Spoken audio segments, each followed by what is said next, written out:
नमस्कार दोस्तों, digital electronics की इस रिवीजन क्लास में आपका स्वागत है। तो आज करेंगे अपन डिजिटल इलेक्ट्रॉनिक्स का रिवाइज करेंगे फटाफट से। तो चलो देखते हैं।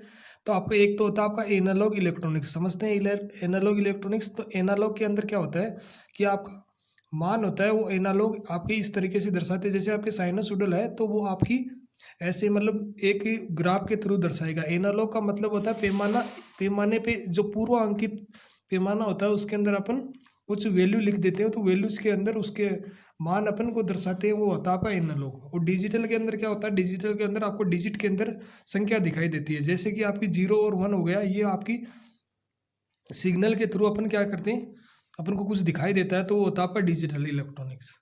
जैसे आपकी अपन लो सिग्नल मानते हैं, तो लो सिग्नल होता है वो होता है आपका 0, और आपका हाई सिग्नल होता है उसको मानते हैं अपन 1। जैसे कि 1 का मतलब ये है कि जो 1 से आगे जितने भी होंगे जो संख्या होती है वो होती है आपकी हाई सिग्नल के अंदर, और जो माइनस के अंदर जीरो और माइनस के साइड में जो संख्याएं होंगी वो होती है आपकी लो सिग्नल। फिर अपने चलते हैं 3 बेसिक ऑपरेशन। तो एक होता है आपका नोट ऑपरेशन, एक होता है आपका नैंड ऑपरेशन, एक होता है आपका और ऑपरेशन। तो नोट ऑपरेशन होता है जिसके अंदर आपका इनपुट ए दोगे तो आपको आउटपुट के अंदर ए बार मिलेगा। फिर आपका ए बार दोगे तो आपको ए मिलेगा, 0 दोगे तो 1 मिलेगा, 1 दोगे तो 0 मिलेगा।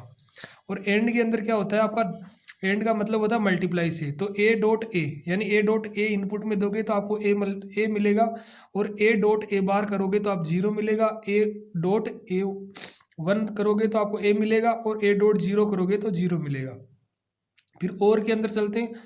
और के अंदर प्लस, और का मतलब है प्लस से। तो ए प्लस ए बराबर ए प्लस ए बार बराबर 1, ए प्लस 1 बराबर 1, ए प्लस 0 बराबर ए। जैसे क्वेश्चन किस प्रकार से आते हैं, डिजिटल या बूलियन अलजेब्रा में कितने बेसिक ऑपरेशन होते हैं, तो कितने होते हैं, 3 होते हैं। कौन कौन से होते हैं, नोट, एंड और। बूलियन अलजेब्रा में 3 बेसिक ऑपरेशन होते हैं, तो वो होते हैं आपके एंड और नोट, ये ऑल ऑफ दी। फिर अपना चलते हैं डिस्ट्रीब्यूटिव लॉ। डिस्ट्रीब्यूटिव लॉ क्या कहता है, उसके अंदर आपका ए प्लस बी सी। तो इसको किस प्रकार से सॉल्यूशन करते हैं, ए को 1 मान लेते हैं, बी को 2 मान लेते हैं, और सी को 3 मान लेते हैं। तो 1 प्लस 2 और 1 प्लस 3, तो ए प्लस बी और ए प्लस सी इसका डिस्ट्रीब्यूटिव लॉ हो गया। फिर ए प्लस ए सी, तो ए प्लस ए सी आपका एक कॉमन ले लिया, 1 प्लस सी। तो 1 प्लस सी बराबर क्या होता है, 1 प्लस सी बराबर 1 होता है। तो ए डॉट ए बराबर क्या होता है आपका, ए होता है। तो ये आपका ए इसका आंसर आ गया। जैसे इसी तरीके से अपन देखते हैं ए प्लस ए बार बी, तो इसको हल करोगे तो ये आ जाएगा आपका ए प्लस बी। और ए बार प्लस ए बी को हल करोगे तो ये आ जाएगा ए बार प्लस बी। निम्न में से कौन सा कथन असत्य है, तो आपका सत्य और असत्य कथन के अंदर आपको बताना है। तो इसके अंदर ए डॉट ए बार ये 0 होता है, ये इसके अंदर से देख के बताना। इस प्रकार से क्वेश्चन आ जाते हैं, इसके अंदर से दे देता है कुछ डिफरेंट दे देता है तो वो बताना। तो ए प्लस ए बार बराबर 0 ये नहीं होता है, ए प्लस ए बार बराबर 1 होता है। अब चलते हैं अपन लॉजिक गेट पे। तो लॉजिक गेट कौन कौन से होते हैं वो जानते हैं। तो लॉजिक गेट के अंदर क्या होता है, एक तो होता है आपका नोट, एक होता है आपका एंड, एक होता है आपका और। फिर एक जानते हैं universal logic gate. Universal logic gate कौन से होते हैं वो समझते हैं। तो उसके अंदर क्या होता है आपका, एक तो होता है एंड, एक तो होता है नैंड, एक होता है आपका नोर। यानी इसका मतलब ये होता है इन दो लॉजिक गेट का यूज करके किसी भी लॉजिक गेट को बनाया जा सकता है, इसलिए इसे यूनिवर्सल लॉजिक गेट कहा जाता है। अर्थमेटिक यानी गणितीय गेट कौन से होते हैं, अर्थमेटिक गेट होते हैं वो होते हैं आपके अक्सोर और अक्सनोर। तो अब जानते हैं एक एक गेट जानते हैं किस प्रकार से कौन से क्या होते हैं। नोट गेट, नोट गेट अगर ये सिंबल होता है, ये आपकी ट्रूथ टेबल होती है, जो कि मैंने बताया था 0 दोगे तो 1 आएगा, 1 दोगे तो 0 आएगा। ये आपकी इसकी स्विचिंग डायग्राम होता है, सर्किट डायग्राम होता है। ये नेंड होता है, तो नेंड का सिंबल होता है। इसमें आउटपुट तभी प्राप्त होगा जब आपका ए और बी दोनों हाई होंगे। ये आपकी सारणी होगी, 0 दोगे इनपुट में तो आपका आउटपुट 0 मिलेगा, 1 दोगे तो 0 मिलेगा, 1 दोगे तो 0 मिलेगा। जब दोनों हाई हो गए तो ही आउटपुट मिलेगा। तो दोनों हाई है, दोनों 1 है, तभी आपका 1 मिलेगा। नेक्स्ट अपना और गेट, इसमें आउटपुट तब प्राप्त होगा जब आपका ए और बी दोनों में से कोई एक भी हाई हो, तब वो आपका आउटपुट मिल जाएगा। जैसे वन वन आ गया कहीं पे भी तो आपको वन मिल जाएगा, दोनों जीरो है तो जीरो मिलेगा। अब अपना है ये आपका एंड का सिंबल है।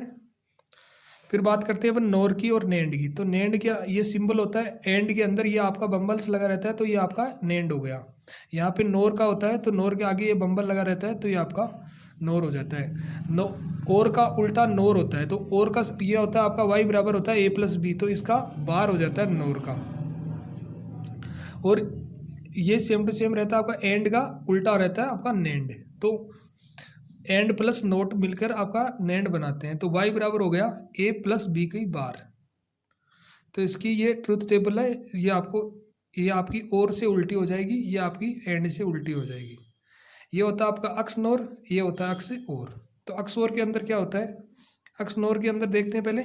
तो वाई बराबर होता है A की बार B की बार प्लस AB, और अक्स ओर बराबर होता है A बार B plus B plus AB बार। यूनिवर्सल लॉजिक गेट, जिन लॉजिक गेट का यूज करके बाकी लॉजिक गेट बनाए जाते हैं उन्हें यूनिवर्सल लॉजिक गेट कहते हैं। ये दो प्रकार के होते हैं, एक तो होता है आपका नेंड, एक होता है नोर। जैसे देखते हैं अपन नेंड और नोर का यूज करके सारे गेट बना सकते हैं। नोट को बनाने के लिए एक नेंड गेट की आवश्यकता होती है, एक आपका नोर गेट की। तो इसको सारणी को बनाने के लिए यहाँ पे नेंड लिखो, यहाँ पे नोर लिखो, फिर लिखो यहाँ पे क्रम वाइज नोट एंड और अक्स नोर। तो यहाँ पे लिख दो 1 2 3 4 5, और फिर लिख दो 1 3 2 5 4। ये आपको याद रख लोगे तो ये सारणी याद रह जाएगी। जैसे आपका एग्जाम्पल के तौर पे क्वेश्चन है, और गेट को बनाने के लिए कितने नैंड गेट की आवश्यकता होती है। तो और गेट को बनाने के लिए कितने NAND gate, 3 gate NAND gate की आवश्यकता होती है। फिर आपका एक्स नोर गेट बनाने के लिए कितने नोर गेट की आवश्यकता होती है। एक्स नोर गेट को बनाने के लिए कितने नोर गेट की आवश्यकता होती है, कितने नोर गेट की आवश्यकता होती है। तो ये नोर है, ये आपका एक्स नोर है, तो यहाँ पे देखो एक्स 4 गेट की आवश्यकता होती है, 4 की। फिर ये एक साथ में सारे गेट हो गए यहाँ पे। फिर चलते हैं अपन डिमॉर्गन्स थ्योरम। डिमॉर्गन्स थ्योरम क्या कहती है, ए बी की बार होती है तो ए बार प्लस बी की बार, और अगर ए प्लस बी की बार होती है तो ए बार डॉट बी।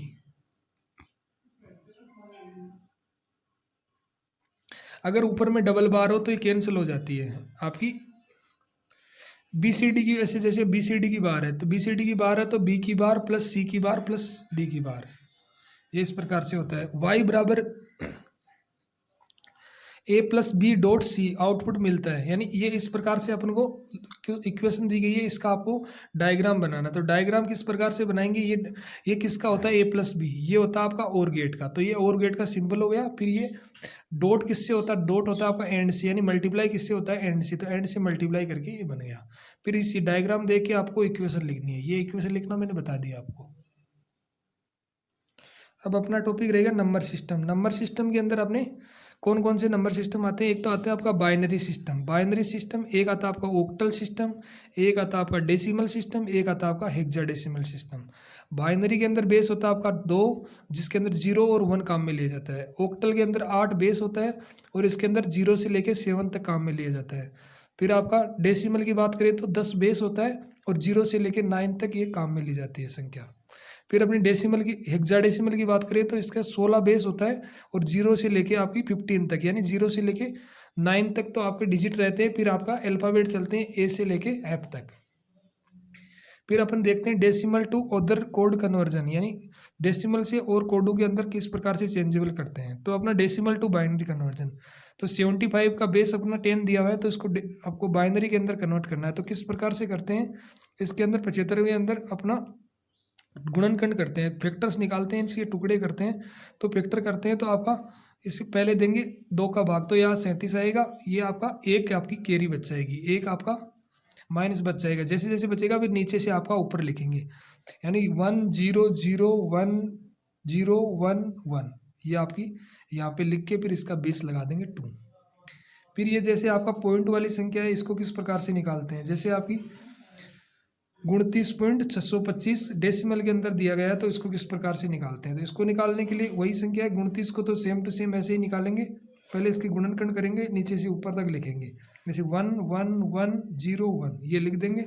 फिर आपका 625 है तो इसको 2 से गुणा करेंगे, अगर जहाँ जिसमें चेंज करना है उसको 2 से गुणा करेंगे तो यहाँ पे जो ये आएगा 1.25, तो एक तो इधर लिख देंगे, 0.25 को फिर से 2 से गुणा करेंगे तो फिर आएगा 0.50, तो जीरो लिख देंगे इधर, ये 50 को फिर से 2 से मल्टीप्लाई करेंगे, तो 2 से मल्टीप्लाई करेंगे तो 1.0 आ जाएगा।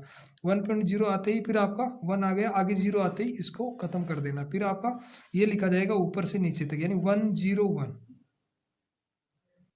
अब अपना नेक्स्ट कन्वर्जन है decimal to octal conversion. Decimal से ऑक्टल में किस प्रकार से चेंजेबल करते हैं, जैसे आपका 72 दिया गया है, उसका डेसिमल के अंदर दी गई है, यानी 10 बेस है तो डेसिमल के अंदर है, ऑक्टल के अंदर चेंज करना है, यहाँ पे ये बेस इसका 8 है, तो अब क्या करेंगे, ऑक्टल के अंदर चेंज करने के लिए आप भाग दोगे 8 का, तो 72 के अंदर 8 का भाग दोगे तो ये इस प्रकार से लिखा जाएगा, जैसे आपका शेषफल आता है वो उधर लिखा जाता है, जो बचता है वो उधर लिखा जाता है, और जो पूरा पूरा भाग चला जाता है वो इधर लिखा जाता है।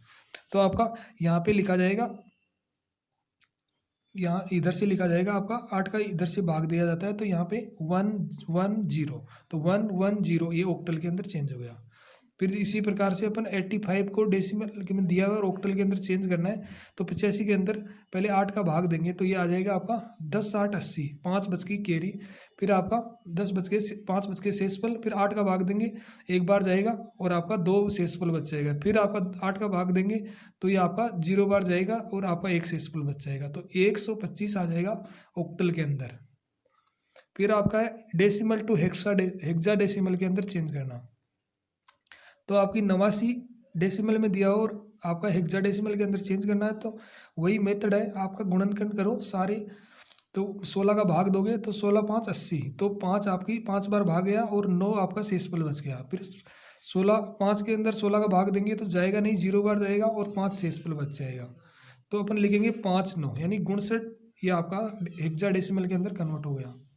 फिर देखते हैं अपन बाइनरी टू डेसिमल कन्वर्जन, तो बाइनरी टू डेसिमल किस प्रकार से चेंज करते हैं, ये बाइनरी के अंदर संख्या दी हुई है और आपको डेसिमल के अंदर चेंज करना है, तो पहले संख्या लिखेंगे 0 1 2 3 4 5 6 इस प्रकार से लिखेंगे, फिर यहाँ से इधर से उतारेंगे 1 गुणा 2 की पावर 6, 1 गुणा 2 की पावर 6 प्लस यहाँ पे 0, तो 0 गुणा 2 की पावर 5, फिर करेंगे ये प्लस में होता जाएगा, फिर आपका 1 गुणा 2 की पावर 4 प्लस 0 गुणा 2 की पावर 3 प्लस 1 गुणा 2 की पावर 2 प्लस 1 गुणा 2 की पावर 1, ये आपके ऊपर में जो संख्या लिखी है ये 2 की पावर रहती है, और ये आपके सारे एक दूसरे आपसरी में प्लस हो जाते हैं, ये मैंने आपको बता दिया।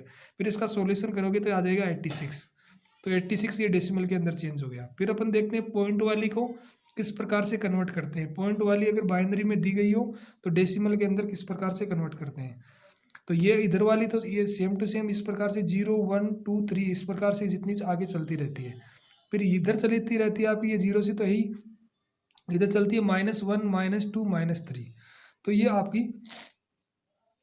ये रह जाती है यहाँ पे, यहाँ तक तो हो गई 0 तक, फिर आप ये प्लस 1 गुणा 2 की पावर -1 प्लस 0 गुणा 2 की पावर 0 गुणा 2 की पावर -2 प्लस 1 गुणा 2 की पावर -3, तो ये इसको सॉल्यूशन करोगे तो 8 आ जाएगा, इसको 2 इसका सॉल्यूशन करोगे तो 1 आ जाएगा, इसका सॉल्यूशन करोगे तो आपका 1 आ जाएगा, 0 तो 0 ही आ जाएगा, फिर यहाँ पे इस इन सब को सॉल्यूशन करोगे तो 11.625 आ जाएगा और डेसिमल के अंदर चेंज हो जाएगा।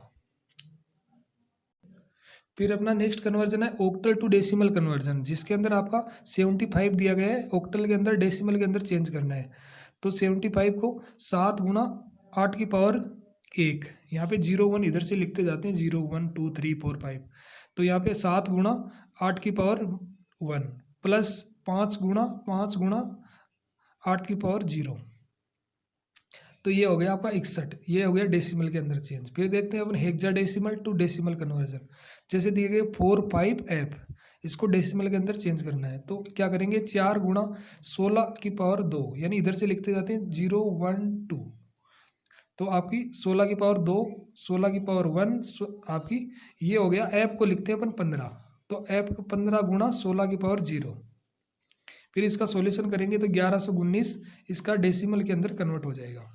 फिर देखते हैं आपका नेक्स्ट एग्जांपल है ए बी हेक्साडेसिमल के अंदर दिया गया है और डेसिमल के अंदर चेंज करना है, तो ए का कितना होता है, ए का होता है 10 और बी का होता है 11, और 16 की पावर ये 1 हो गई, ये 16 की पावर 0 हो गई, तो इसको सॉल्यूशन करेंगे तो 171 आपका डेसिमल के अंदर चेंज हो जाएगा। अब अपना है फ्लिप फ्लॉप। यह बिट को स्टोर करता है। फ्लिप फ्लॉप क्या करता है? बिट को स्टोर करता है। यह एक प्रकार की मेमोरी होती है। बिट होता है 0 और 1, यानी 4 बिट बराबर एक निबल होता है। एक फ्लिप फ्लॉप अपने अंदर में एक बिट को स्टोर कर सकती है। फ्लिप फ्लॉप 4 प्रकार की होती है। एक SR flip flop, JK flip flop, T flip flop, D flip flop. Flip flop को नैंड और नोर गेट का यूज करके बनाया जाता है। अब एक होता है आपका एसआर लेच। एसआर लेच क्या होता है? लेच के बेसिक प्रिंसिपल से ये आइडिया लगता है कि फ्लिप फ्लॉप को अपन बना सकते हैं।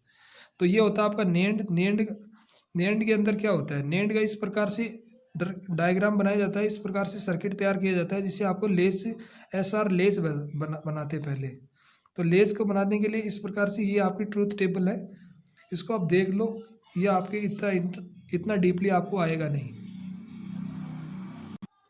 अब देखते हैं अपन यहाँ पे नोर का। तो नोर का किस प्रकार से ये ट्रूथ टेबल वगैरह बनती है, ये आपकी इस प्रकार से। फिर अपन चलते हैं फ्लिप फ्लॉप पे। तो फ्लिप फ्लॉप एक होता है आपका SR flip flop, first number का होता है एसआर फ्लिप फ्लॉप। यह फ्लिप फ्लॉप तभी कार्य करेगा जब आपका क्लॉक पल्स अप्लाई हो करेंगे। एसआर फ्लिप फ्लॉप का डिसएडवांटेज ये है कि ये जब एस बराबर 1 और आर बराबर 1 करते हैं तो ये इनवैलिड स्टेट में कार्य करता है। जैसे देखो, ये 1 करते हैं, ये 1 करते हैं और ये भी 1 करते हैं, तो ये आप पे आउटपुट में कुछ भी नहीं मिलता है। क्यू और क्यू बार पे आउटपुट में कुछ भी नहीं मिलता, आपका इनवैलिड स्टेट के अंदर कार्य करता है। ये आपका इसका डायग्राम हो गया, ये इसकी ट्रूथ टेबल हो गई। क्लॉक हो गया, एस आर ये इनपुट हो गए। क्लॉक पल्स देंगे, क्लॉक पल्स 1 1 दे देंगे, फिर आपके 0 0 लिखेंगे, 0 1 1 0 1 1। यहाँ पे आउटपुट में पहले आपको मेमोरी स्टेट मिलेगी, फिर आपका 0 1 मिलेगा, फिर 1 0 मिलेगा, फिर आपको इनवैलिड स्टेट मिलेगी।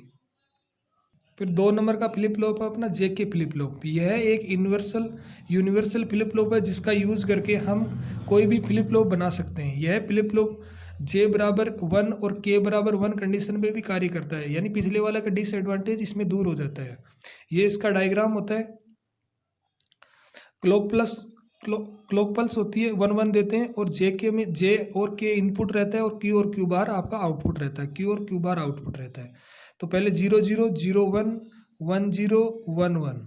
तो पहले में आपके मेमोरी स्टेट में कार्य करता है, फिर आपका 0 1, फिर आपका 1 0, फिर आपका यहाँ पे टॉगल मोड रहता है, यानी मान चेंज होता रहता है। 1 0 0 1 1 0, यानी ये चेंज होने वाला मान कहलाता है आपका टॉगल मोड।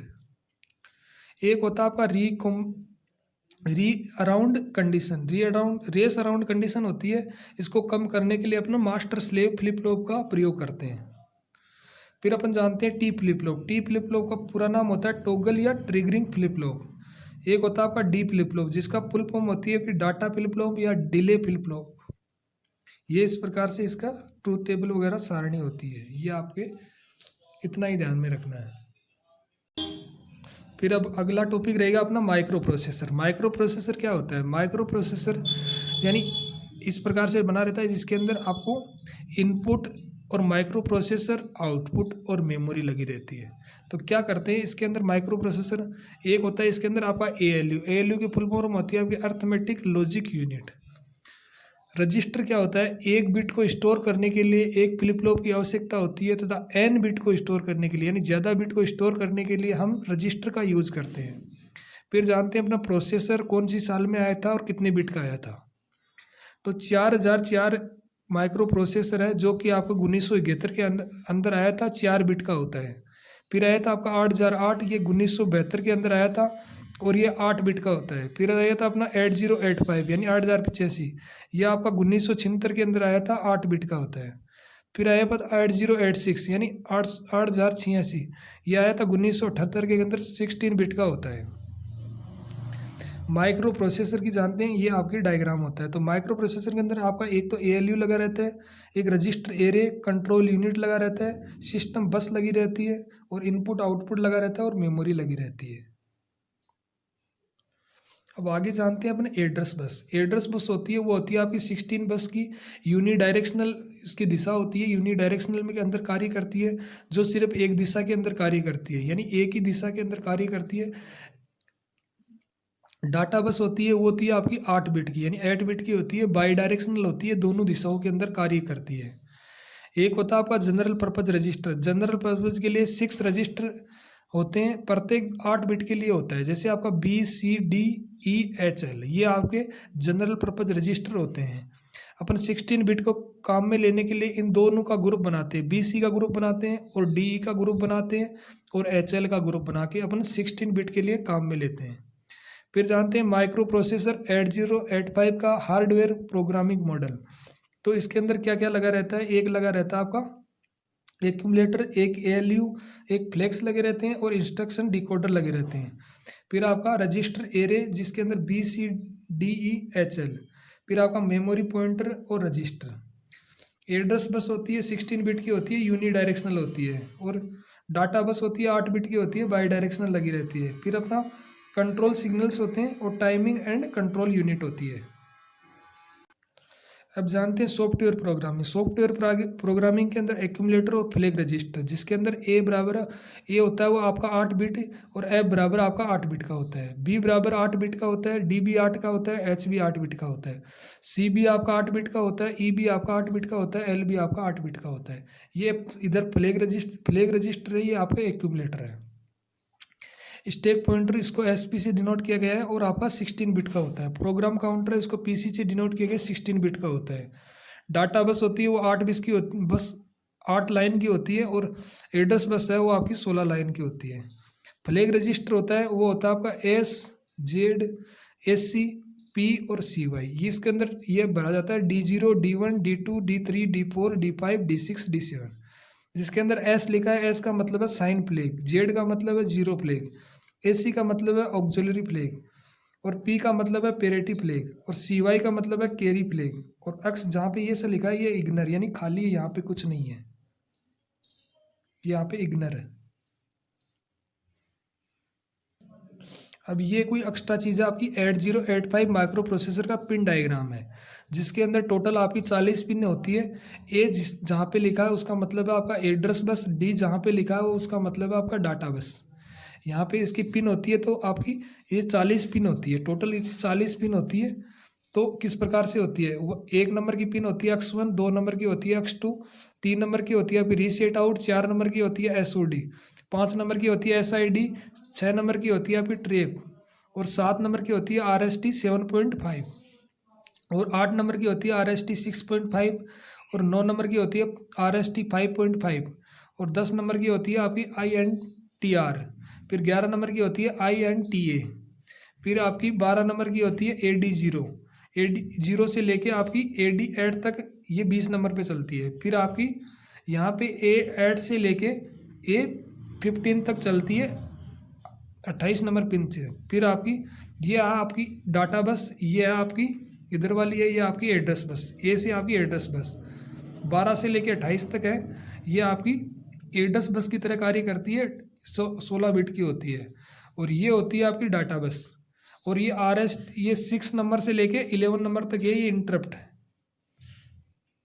फिर अपना 29 नंबर पे है S0, फिर 30 नंबर पे है आपकी ALE, फिर आपका 31 नंबर पे WR की बार, फिर आपकी 32 नंबर पे रीड मतलब RD की बार, फिर 33 नंबर पे S1, फिर आपका है 34 नंबर पे इनपुट आउटपुट मेमोरी की बार, फिर 35 नंबर पे आपकी रेडी, फिर आपकी 36 नंबर पे रीसेट इन, फिर आपका 37 नंबर पे क्लॉक आउट, फिर आपका 38 नंबर पे होल्ड यानी HALDA, फिर आपका 29 नंबर पे होल्ड और 40 नंबर पे VCC यानी सप्लाई।